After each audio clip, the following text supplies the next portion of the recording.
Hello everyone, welcome to YouTube channel physics by Chirag sir. आज हम देखने जा रहे हैं तो सबसे इंपॉर्टेंट टॉपिक ग्रेविटेशन का। उसका नाम है यूनिवर्सल लॉ ऑफ ग्रेविटेशन, जो कि दिया है सर आइजैक न्यूटन ने, जिनके थियरी के ऊपर पूरे वर्ल्ड की जो फिजिक्स है वो पूरी उन्होंने चेंज की, वो परसेप्शन चेंज किया लोगों का।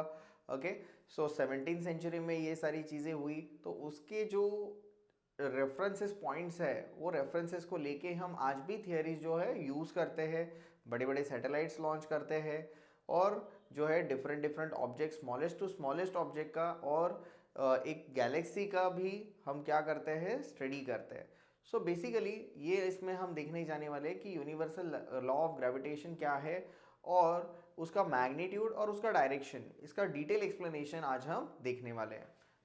तो देखते हैं यूनिवर्सल लॉ ऑफ ग्रेविटेशन में जो स्टेटमेंट है, स्टेटमेंट का मीनिंग क्या है, ठीक है, और उससे कैसे रेफरेंस मिलता है। देखो, every particle of the matters every other particle of the matter with the force. एक पार्टिकल क्या कर रहा है, दूसरे पार्टिकल को के ऊपर फोर्स एक्सर्ट कर रहा है, which is directly proportional to the product of their masses, which is directly proportional to their product of their masses and inversely proportional to the square of distance between them।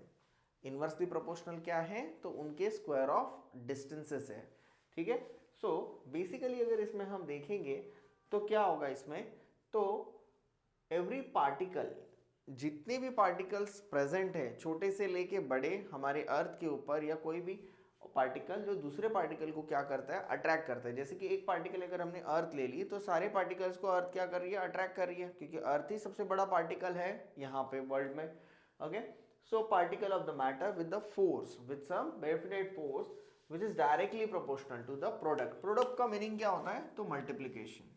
Okay, so product of the their masses, so product का मतलब क्या होता है, multiplication.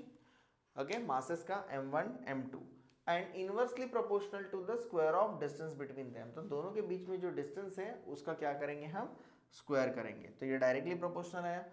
अभी कोई भी proportionality sign को अगर आपको हटाना है तो उसके लिए क्या होता है, ग्रेविटेशनल कांस्टेंट यूज किया जाता है, बराबर है। तो अभी ग्रेविटेशनल कांस्टेंट हम अगर यूज करेंगे तो इसकी जगह पे आएगा कैपिटल जी। इसको कहते हैं universal gravitational constant m1 m2 upon r square. Okay, then इसका वैल्यू जो होता है वो फिक्स होता है पूरे यूनिवर्स में 6.67 into 10⁻⁻11 newton metre square upon KG square. इसका जो डायमेंशन है, न्यूटन यूनिट तो आपको पता चल गया रहेगा, क्या है, न्यूटन मीटर स्क्वायर पर केजी स्क्वायर। और यहाँ पे क्या है, g is equal to L3m1t-2। Okay, L3m1t-2। Vector form of this particular equation is nothing but what, देखो, the formula for the force on m2 के ऊपर जो फोर्स है, m2 के ऊपर जो फोर्स है due to the m1। Okay, due to the क्या है, m1। तो m1 जो m2 के ऊपर फोर्स एक्सर्ट कर रहा है can be express in a vector form. तो वेक्टर फॉर्म में क्या इंपॉर्टेंट है, वेक्टर फॉर्म में क्या होगा, मैग्नीट्यूड भी आएगा और उसका डायरेक्शन भी आएगा।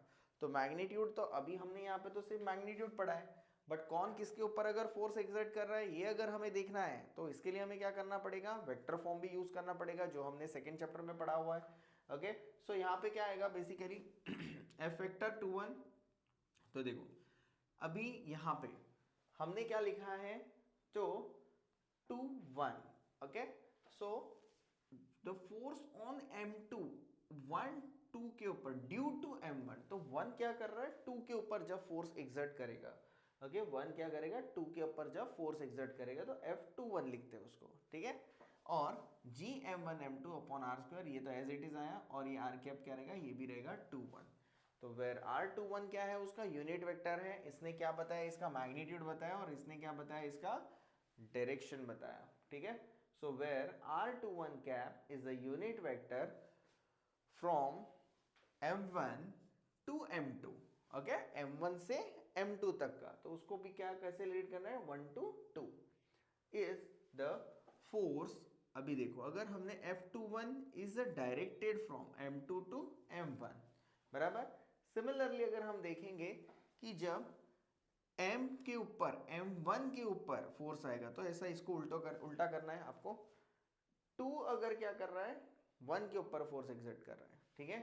2 क्या कर रहा है, 1 के ऊपर जब फोर्स एक्सर्ट कर रहा है due to the m2 is F12 vector g m1 m2 upon r square. क्या आएगा यहाँ पे, g m1 m2 upon r square. तो यहाँ पे क्या आएगा फिर, r cap minus r cap 1 2, minus sign indicate कर रहा है कि एक दूसरे के से क्या क्या है, ये दोनों अपोजिट डायरेक्शन में काम कर रहा है। ओके, सो बेसिकली अगर ये दोनों भी फॉर्मूलाज अगर हम चेक करेंगे तो उसमें आपको क्या मिलेगा कि ये 1 2 के ऊपर और ये 2 1 के ऊपर। तो यहाँ पे आएगा g m1 m2 upon r square minus r12 cap r21 cap, then f vector f12 2 2 1 okay is equal to g m1 m2 upon r square. इसका मीनिंग क्या है, ये दोनों अगर आपने देखा होगा तो दोनों पार्ट्स क्या है, सेम है, बट इसके डायरेक्शन में क्या है, दोनों के डिफरेंस है। ये 2 1 है और ये क्या है 1 2 है। सो बेसिकली क्या होता है, ये जो नंबर होता है फोर्स के पास, ये सेकेंड वाला नंबर क्या करता है, फर्स्ट वाले नंबर के ऊपर फोर्स को एक्सर्ट करता है। जैसे कि अगर मैंने m2 टू m1 लिखूंगा, मैं फोर्स एक्सर्ट कर रहा है तो मुझे क्या मिलेगा, F12 मिलेगा। और अगर मैं 1 to 2 जाऊंगा तो क्या मिलेगा, 2 1 मिलेगा। ओके, सो ये दोनों भी अगर आप देखोगे तो क्या है, अपोजिट है, बट ये अपोजिट इन डायरेक्शन है सिर्फ, इसके लिए यहाँ पे क्या दिया हुआ है, नेगेटिव साइन। जब भी ये चीजें क्या होती है, अपोजिट टू द डायरेक्शन होता है तो यहाँ पे आएगा नेगेटिव साइन। भले दोनों का मैग्नीट्यूड सेम रहेगा बट वो डायरेक्शन वाइज क्या है, दोनों अपोजिट है। जब ये दोनों अपोजिट डायरेक्शन में रहेंगे, ओके अपोजिट डायरेक्शन में रहेंगे, टूवर्ड्स आएंगे, तभी एक दूसरे के ऊपर क्या करेंगे, फोर्स को एक्सर्ट कर पाएंगे, अदरवाइज इसको एक्सर्ट नहीं कर पाएंगे। Okay, so this is nothing but what, your magnitude and direction of the universal law of gravitation, जो सबसे इंपॉर्टेंट बात है और फिजिक्स के बारे में ये कभी भी डिस्कस किया जाता है। तो इसको बेसिक्स जो है वो आपको 11th स्टैंडर्ड में दिए हुए हैं, और ये जो बेसिक्स है आपको ये लेक्चर में बहुत अच्छे से समझ में आएगा ऐसा मैं कंसिडर करता हूँ। अगर आपको वीडियो पसंद आया है तो उसको लाइक करें और अपने दोस्तों के साथ शेयर ज़रूर करें। Thank you, have a nice day.